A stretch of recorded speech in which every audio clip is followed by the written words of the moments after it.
Most history books tell you Normandy was won with brute force. They're missing the real story, a humble piece of plumbing that fooled the entire German army. German commanders in Normandy were confident they'd identified every Allied weapon, but they had no answer for a secret Canadian device that had cost them everything. Why did German generals laugh at Allied deception gear? Because they hadn't yet faced the Canadian pipe mine in the fields of Normandy.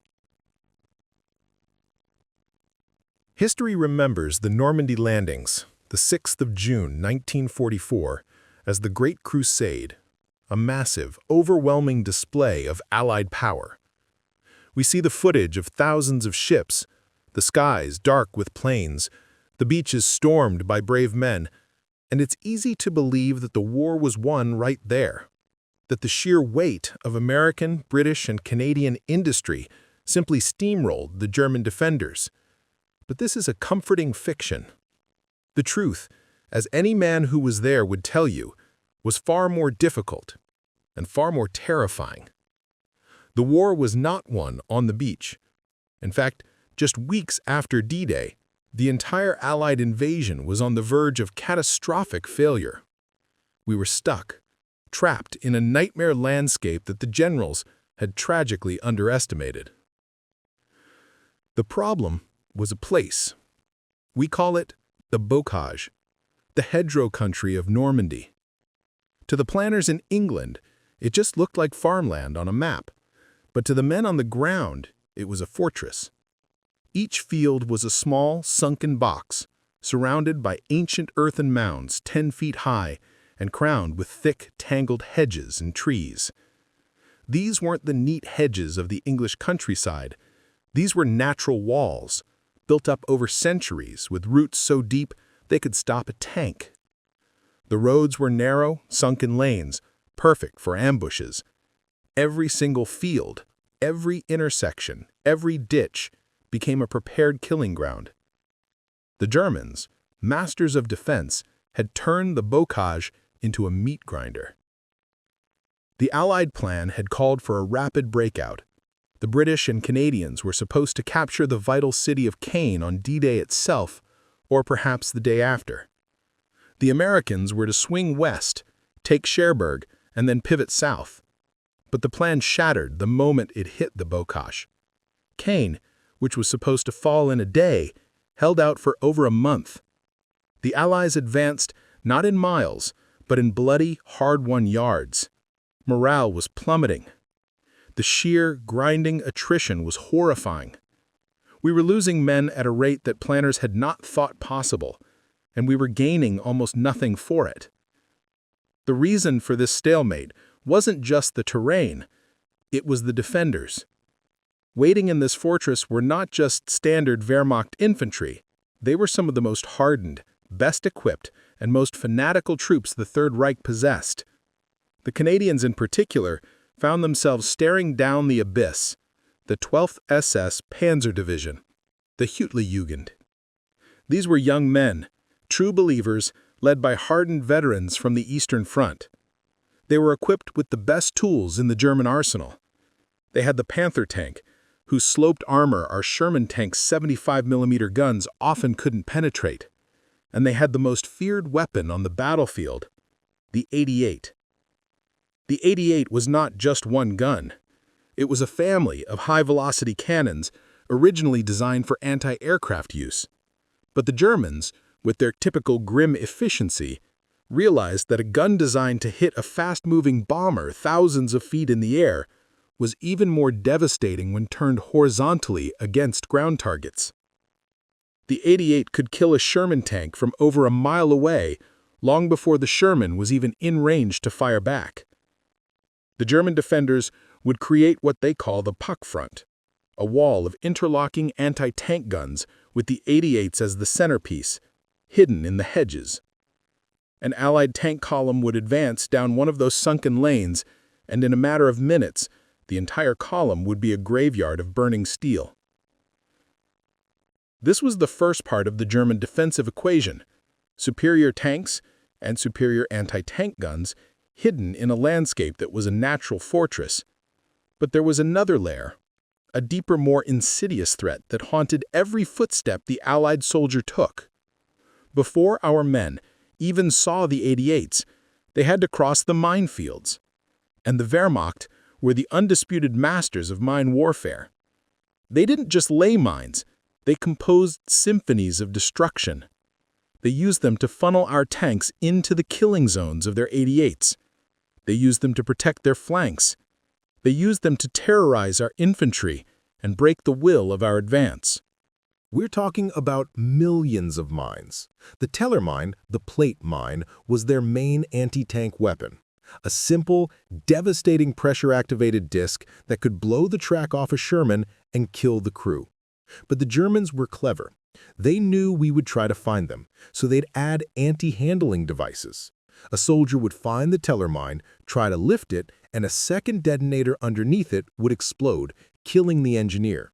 But even these weren't the worst. The Germans began to understand our technology. They knew our primary mine detector, the American-made SCR-625, worked on magnetic induction. It was essentially a big, clumsy metal detector. So what did the Germans do?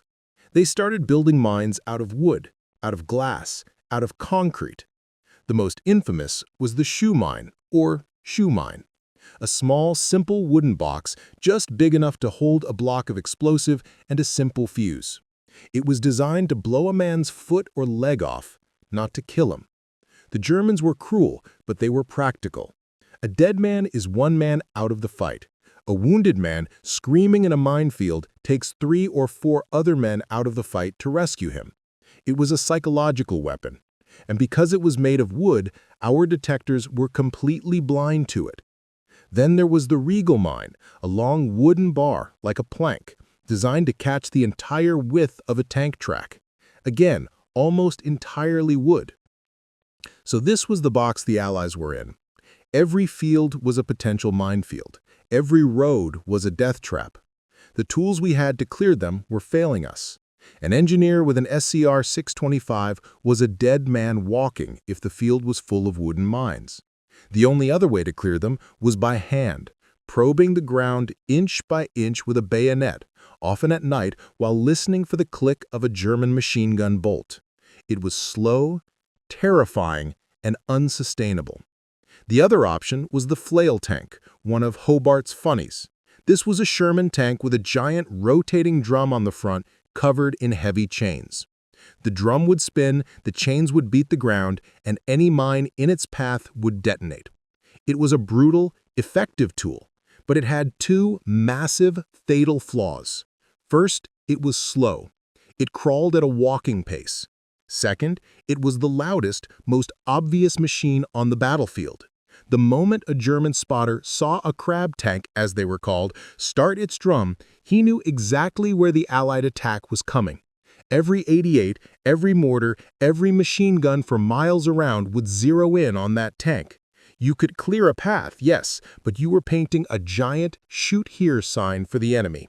You could not deceive anyone with a flail. You were ringing the dinner bell for the German artillery. This was the crisis in Normandy, late June, early July 1944. The invasion was stalled. The casualties were piling up. The press back home was starting to ask questions. The generals were desperate for a solution. They needed a way to break through the Bocage, to bypass the 88s, and to defeat the minefields. Brute force, like the massive carpet bombing of Operation Cobra, was one answer, but it was a blunt, destructive instrument. The Allies needed another answer. They needed to be smarter. They needed to be cleverer. They needed to fight a different kind of war. And that desperation would lead to one of the strangest, most ingenious, and most overlooked chapters of the entire campaign. This brings us to the art of the lie. The Allied High Command knew even before D-Day that they couldn't win on numbers alone. They had to fool the enemy. The greatest example, of course, was Operation Fortitude. This was the massive, theater-wide deception plan to convince Adolf Hitler that the real invasion was coming at Pas-de-Calais, not Normandy. And it worked brilliantly. The Allies created an entire Phantom Army, the first U.S. Army group, supposedly under the command of General George Patton. They built thousands of inflatable rubber tanks and plywood airplanes. They parked them in fields in Kent, across from Calais. They generated fake radio traffic, simulating the chatter of a massive army preparing to embark. Hitler and many of his generals bought it completely. They were obsessed with Calais. It was the shortest route across the Channel. It made sense. So even after D-Day, even as thousands of Allied troops were dying on the Normandy beaches, Hitler held back his most powerful divisions, the 15th Army, at Calais. He was convinced Normandy was just a feint, a diversion. He was waiting for Patton's real army to strike. That ghost army, those rubber tanks, arguably saved the entire invasion. Without fortitude, the 15th Army would have rushed to Normandy, and they might very well have pushed our men right back into the sea. So this set a powerful precedent. Deception worked, but it also put the Germans on notice. Their intelligence services, once they captured some of this dummy equipment, like the inflatable tanks or the Rupert dummy paratroopers, which were just burlap dolls that fired off blank charges when they landed, they began to analyze it. They were aware of the Allied playbook.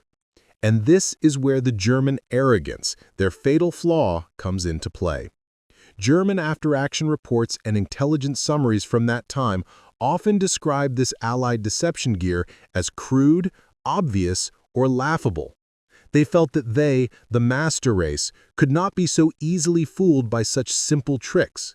They saw what the Allies were doing, but they failed to see why. This arrogance, this laughter, was a vulnerability. And the Allies, particularly the British and Canadians under Montgomery's 21st Allied Group, began to exploit it. The British had already shown a remarkable flair for weird technology. General Percy Hobart had created his funnies, a menagerie of specialized tanks. There was the Crocodile, a tank with a flamethrower, the AVRE that fired a giant flying dustbin charge to destroy bunkers, and the DD duplex drive tanks that could literally swim. The Canadians, fighting alongside the British, were part of this culture of innovation. They were facing the toughest, most brutal sector of the front around Caen, and they were dying in droves. They learned out of bitter necessity that they could not match the Germans tank for tank or gun for gun. They had to outthink them. And this led to a unique Canadian brand of psychological warfare fought on a shoestring budget with tools that were literally laughable. The first problem to solve was the artillery. The German spotters, the Beobachters, were brilliant. They hid in church steeples, in reinforced bunkers, or at the top of ridges, and they directed the deadly fire of their 88 and 105 millimeter howitzers. The moment they saw anything, a tank, a truck, a group of infantry, they called for fire. And the Canadians were running out of tanks and men. They couldn't afford to keep losing them just to find the enemy. So, the Royal Canadian Engineers came up with a plan. It was called, in some reports, the simulated minefield breach. The goal was simple, not to breach a minefield, but to make the Germans think they were, and in doing so, trick the Germans into wasting their most precious limited resource, artillery ammunition. The tools was something a high school shop class could build. They took scrap wood, pieces of pipe, and some canvas, and they built dummy mine detectors. Just a stick with a plate on the end, designed to look like an SCR-625 from 1,000 yards away. They built dummy anti-tank guns out of plywood. They'd park a Jeep under some camouflage netting, drape it with more canvas, and from a distance, it had the silhouette of a tank or a gun emplacement. Then the play would begin. A small team of engineers, maybe half a dozen men, would crawl into a field, often one they knew was in full view of a German spotter. They would bring their dummy detectors and their plywood guns. And then they would start the dance. They would begin to walk slowly, sweeping the dummy detectors back and forth, just like the real ones. They'd wave their arms, call out to each other, and pretend to find and mark mines. They were acting for an audience of one, the German spotter on the ridge. And the Germans, almost every time, took the bait. The spotter would get on his radio. He'd report, Strong Allied engineering unit, estimated platoon size, attempting to breach the minefield at grid reference. He'd see the anti-tank guns and report that the breach was being protected. This meant it was serious. The German battery commander would look at his map. This is a dangerous spot. If they get through there, they could flank our line. So he'd give the order, fire for effect. A few moments later, the sky would tear open. Dozens of German 105mm shells would rain down on the field. The Canadians would immediately take casualties. They'd grab their plywood toys, perhaps leaving one or two behind to make it look good, and they would scrabble back to their slit trench. The German spotter would get on the radio again. Target neutralized, breach attempt repulsed. The German commander would mark his map, satisfied. He had stopped a dangerous Allied attack. But what had he really done? He had just wasted 50 high-explosive shells, which were shipped at great expense from factories deep in Germany, to destroy a few pieces of scrap wood and to make half a dozen Canadians laugh in their trench. The Germans were laughing, in a way. They were laughing at how crude the Allied attempt was, how easily they had stopped it. But the Canadians were having the last laugh. They were trading plywood for steel. They were trading a few minutes of acting for a massive expenditure of German logistics. And even more importantly, the moment those German guns fired, Allied counter-battery radar and sound-ranging stations would be listening. They'd triangulate the flashes and the sound, and within minutes, our own heavy artillery, the 5.5-inch guns, would be raining hell down on the real German artillery position. The deception was a trap, and the Germans walked right into it, day after day.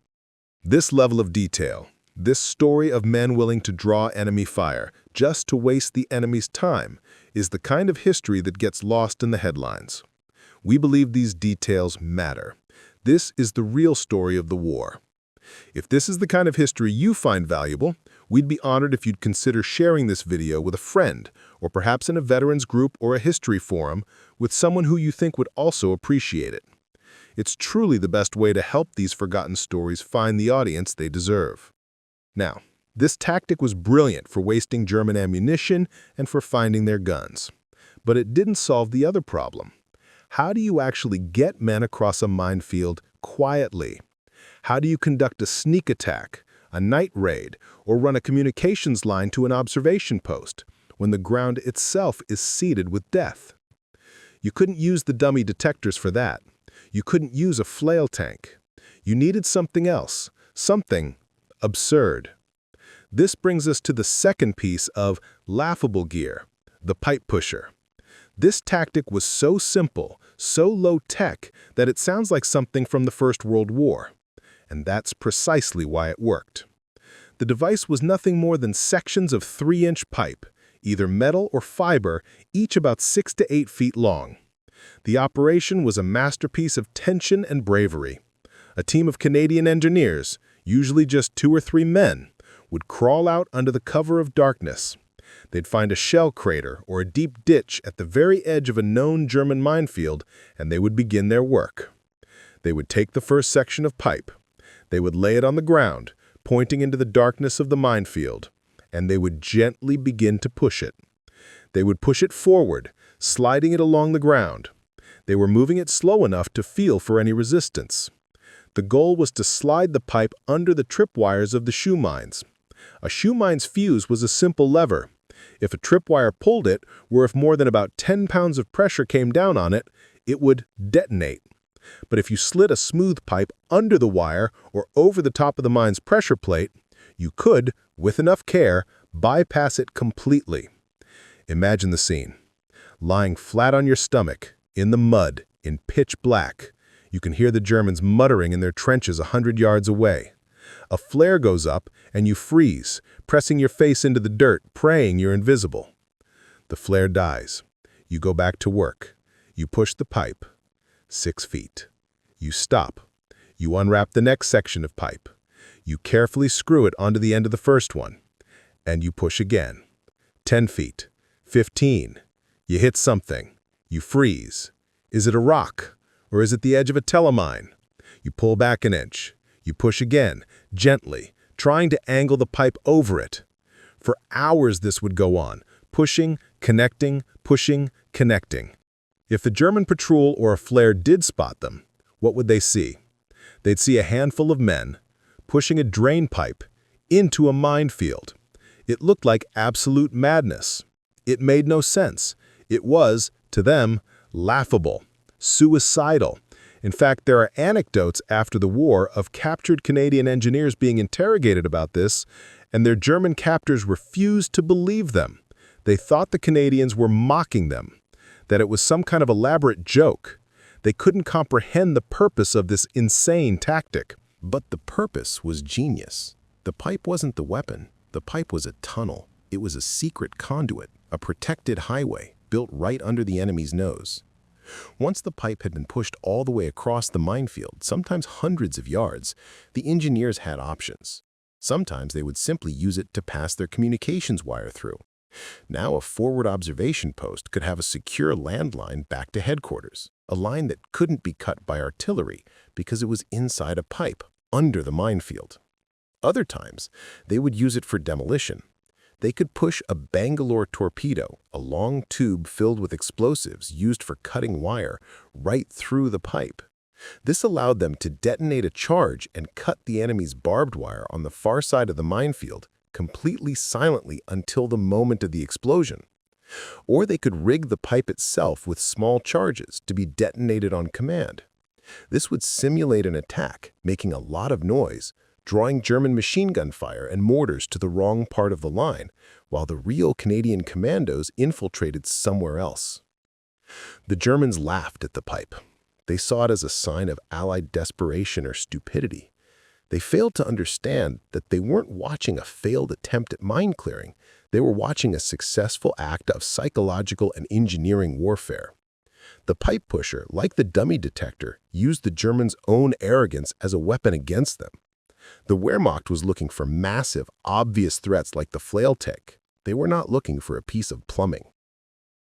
But deception, as brilliant as it was, could not win the war on its own. It could confuse the enemy, waste his resources, and open up opportunities. But eventually you had to kick the door down. You had to advance. You needed to get your tanks and your infantry through the real minefields, and you needed to do it fast, under fire. The flail tank was too loud and too slow. The pipe pusher was too quiet and too slow. The Canadians needed a third option. They needed a door, and they needed it now.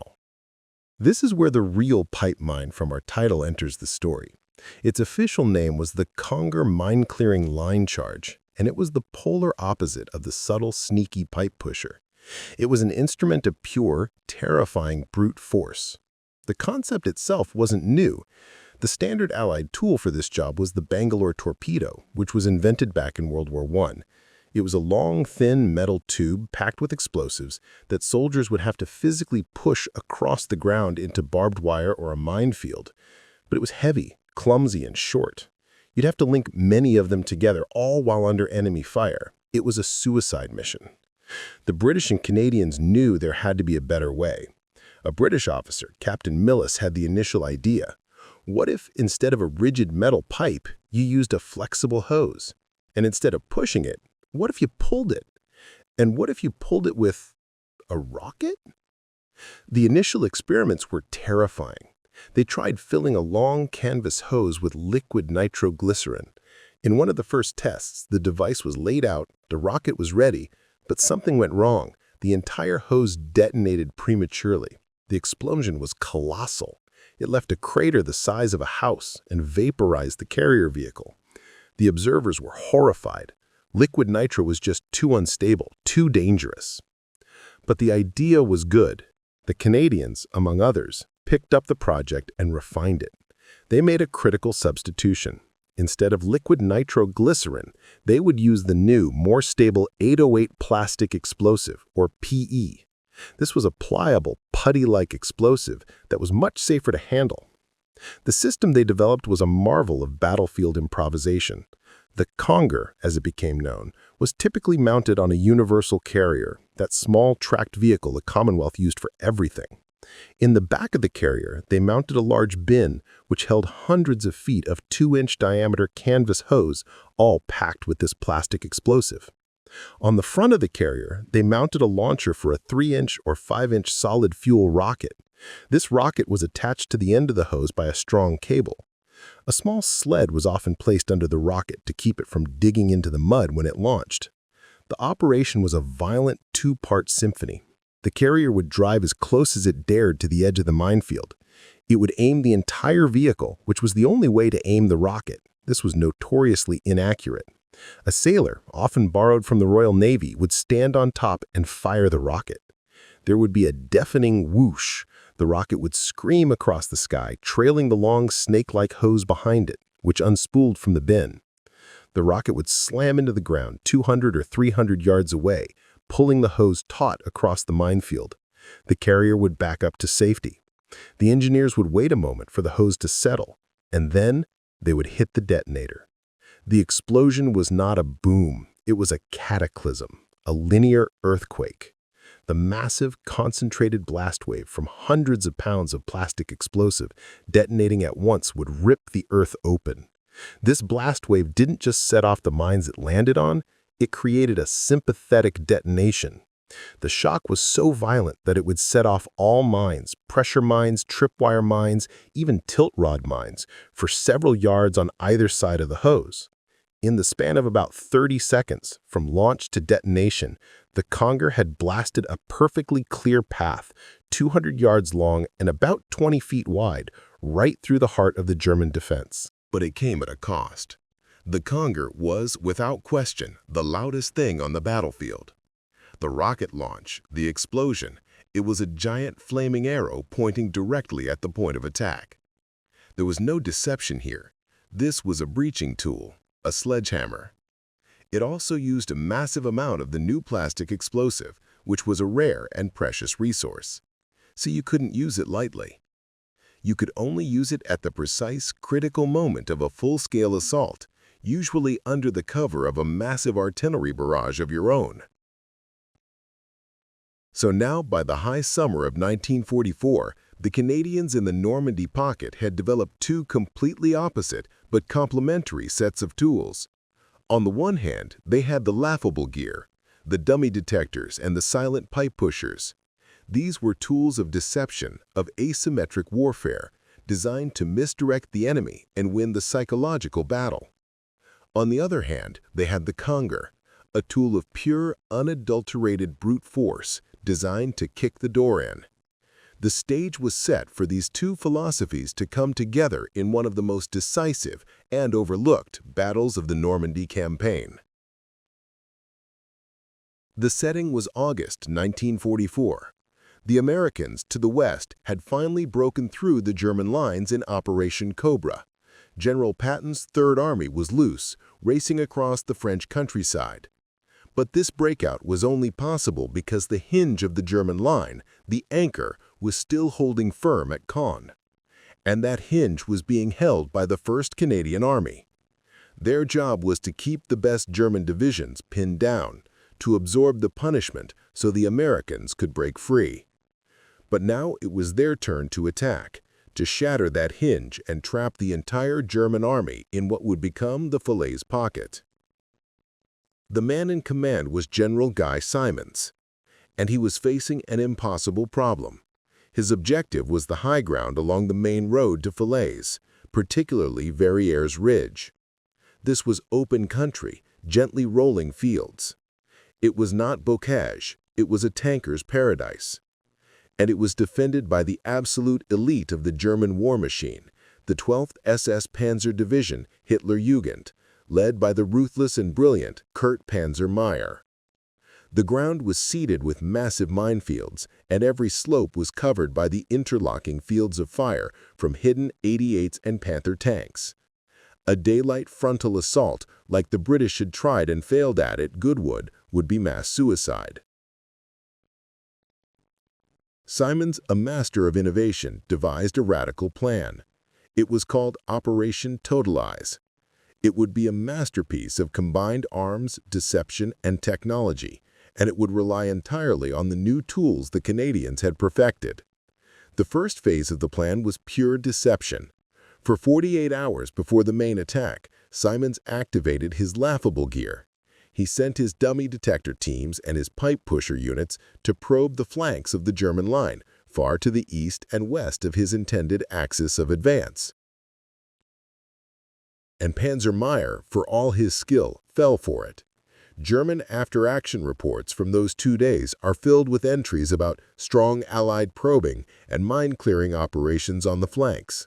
Meyer, seeing this activity, was convinced the main Canadian attack was coming from the sides. He was a good commander, so he did what a good commander would do. He shifted his precious reserves, his irreplaceable Panzer tanks, to cover those flanks, ready to counterattack. He was staring at a shadow, and he thought it was the real thing. Then, on the night of August 7th, Simonds launched the real attack, and it came straight up the center, right down the main road where Meyer no longer had his strongest reserves. Simonds attacked at night, which was rare for a large-scale armor operation, and he did it under the cover of a massive rolling artillery barrage. But he added 2 revolutionary twists. The first was the kangaroo. Simonds had taken his entire force of Priest self-propelled guns, which were no longer needed as their ammunition was non-standard, and had his engineers rip the guns out. They welded extra armor plates to the front, creating a large open-topped battle taxi. This was, in effect, the world's first heavy armored personnel carrier. For the first time in history, infantry could ride into battle, protected from machine gun fire right alongside their own tanks. But the minefields were still there, right in the path of the main advance. This was the moment for the second twist. As the rolling barrage moved forward, the Royal Canadian Engineers in their universal carriers surged ahead. They fired their Conger pipe mines. In the chaos of the night, amidst the thunder of thousands of friendly artillery shells, the Germans heard the whoosh of the rockets, the whump of the hoses landing, and then the cataclysmic blasts that tore the night apart. In a matter of minutes, the engineers had blasted clean, wide lanes through the center of the 12th SS's primary minefields. The effect was instantaneous. The Sherman Kanks of the Canadian Armored Divisions, followed by the infantry packed into their new Kangaroo APCs, plunged straight through the gaps. The Germans were in total chaos. Their commanders were getting reports of attacks on the flanks, where the deception was still happening. Their front line was being hit by a wall of steel and infantry appearing out of the darkness from a direction they thought was secure. By the time Panzer Meyer realized he had been tricked, that the real attack was coming up the center, the Canadians were already on top of his forward positions, his reserves were in the wrong place, and his entire defensive line was collapsing. The Germans who had laughed at the dummy detectors were now in a full-blown, desperate retreat. The pipe pushers they had dismissed as madness had successfully diverted their most powerful weapons, and the pipe mine they had never even seen before had just kicked in their front door. The combination of clever, low-tech deception and brutal high-tech force, all orchestrated by the Canadians, had achieved what weeks of grinding attrition could not. It had broken the back of the German army in Normandy. The road to Falaise was open, and the end of the war in France was, for the first time, in sight. The legacy of these strange weapons is a fascinating one. The Conger, the brute force pipe mine, was actually too dangerous for its own good. It had a dark final chapter in October of 1944 during the battle for the Scheldt in Holland.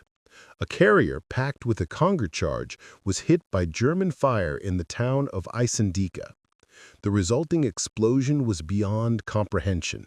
It didn't just destroy the carrier, it leveled the entire town square.